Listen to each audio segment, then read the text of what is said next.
Hey guys, Darren here. Welcome to Mayhem Country Living. Today we're going to talk about salt for our long-term SHTF situations. Now, I've been going over and trying to figure out about how much salt we would need, how we would need it, what form do we need to have it in, and you can get it in cakes, cubes, granular. And so we're going to end up for our animals, we'll end up 4 or 5 salt blocks, non-mineral, which can be used for our consumption as well. And we're going to be using bag salt. I figured a few 100 pounds of salt would last for any kind of long-term situation until it could be resolved or we could find another use for it. This salt is going to be used for ourselves, for our cooking, actually also for some sanitation reasons, and you can use it for food preservation in addition to the cooking. So we can dry meat with this salt. That's why I want to have so much of it. And I'm talking about salt blocks. 4 of those, that's 200 pounds of salt in block form, and that would be like for the critters, you know, chips and stuff for dogs and cats, but also can be used for us. It's the same stuff. It's the same stuff. So get over it. It's the same stuff. And the bagged stuff would be used for food preservation, like I said, drying meats, fish, stuff like that, to help in long-term food preservation.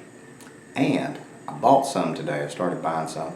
Thing is, it's really cheap, $8 at the feed store, and this is just regular salt, table salt. No iodine, non-iodized salt. But I'm going to go over the contents of the bag with you so you'll just kind of get an idea. And then I know some people are going to balk and say I'm trying to kill you, so we're going to go inside. We're going to look at some of the research that's been done on it and get some information from people smarter than me, so you can have that information as well. More to come. It's just to replace what's burned out or sweated out of the animals through the normal rigors of life on the homestead or farm or just daily critter life. And this is completely edible. It says on the box that it is not for human consumption.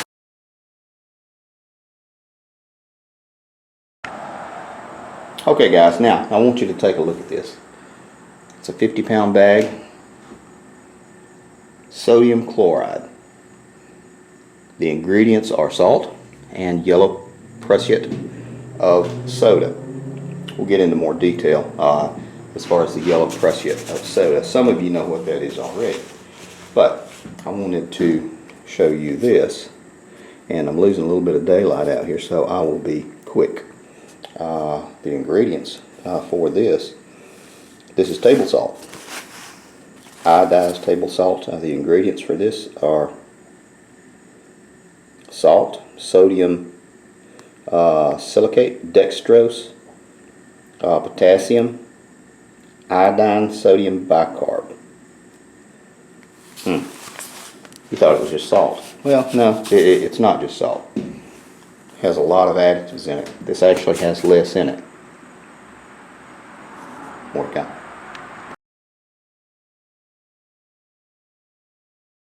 Okay guys, now we're back, and like I said, some of you already know what this is, but the yellow prussiate of soda is actually sodium cyanide.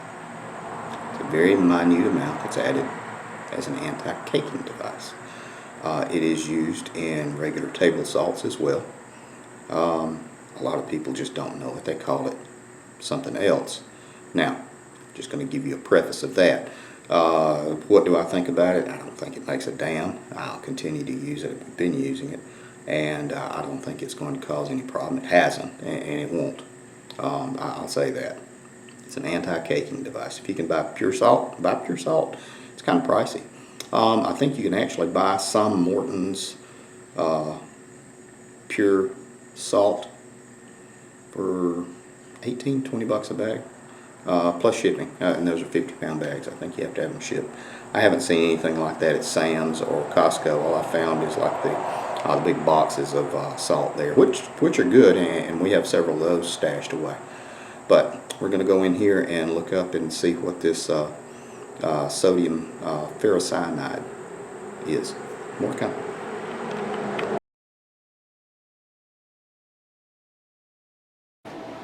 Okay guys, now we're back. This is from the McGill website, and it's the Office for Science and Society, separating sense from nonsense.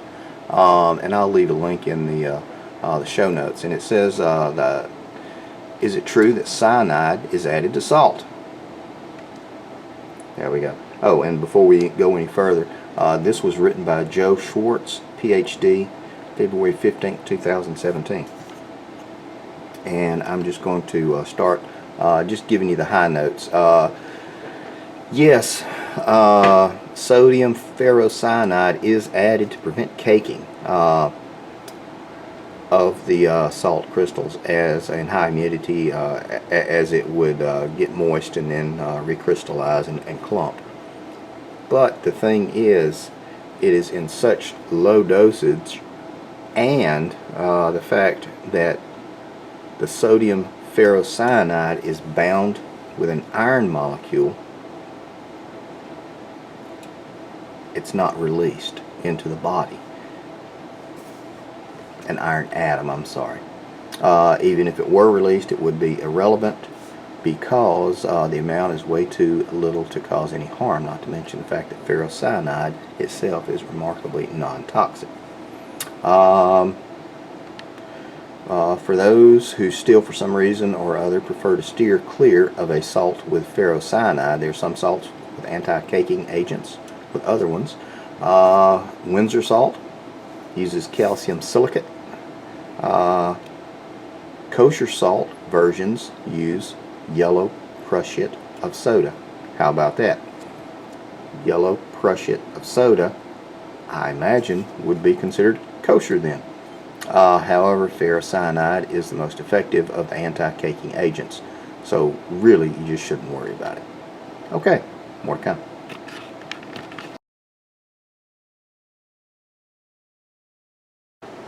Okay guys, so that in effect answers that question. Like I said, I'll leave a link where you can do this and do some research on your own. Would I use it? I do. I have. I will continue to do it. We're going to put aside around 250 pounds of the granular salt, and we'll put aside 4 salt blocks, and that will be all of the salt that we are planning on doing. I can do that though here. I will preface everything by saying I can do that here.